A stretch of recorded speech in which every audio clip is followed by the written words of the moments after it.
Bonjour les troisièmes, j'ai simplement essayé de vous expliquer l'algorithme que je vous ai donné qui permet de vérifier si un nombre est premier ou non. Donc par exemple, je vous ai demandé de le vérifier pour 15. Donc le nombre qu'on va tester, c'est le nombre 15. Donc ces différentes étapes vont vous permettre de vérifier si 15 est un nombre premier ou non. Alors on le sait déjà, 15 n'est pas un nombre premier. Mais on va voir pourquoi. Alors, donc on initialise donc une variable p à 2. Ça veut dire qu'il y a un nombre qu'on fait démarrer et qu'on fait démarrer à 2, à la valeur 2.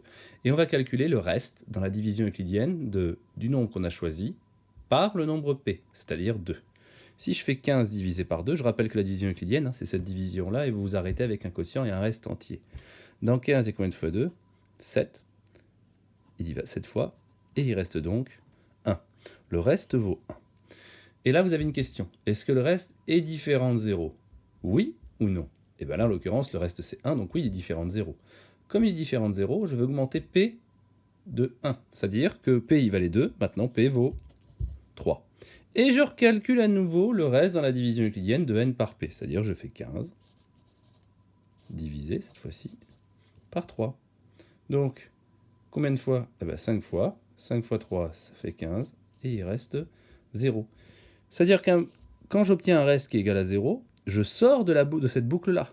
Je sors de celle-là puisque le reste, cette fois-ci, vaut 0 et n'est pas différent de 0. Donc je sors, j'arrive ici, et voici la question qu'on vous pose.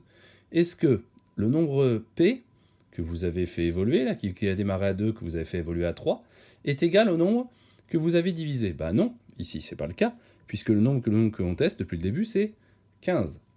Donc comme c'est non, P n'est pas un nombre premier. Si ça avait été oui, P aurait été un nombre premier. D'accord ? Voilà le principe de l'algorithme. Vous l'essayez pour 15, et après je vous demande de le tester pour 7, vous verrez bien quelle sera la réponse. Voilà.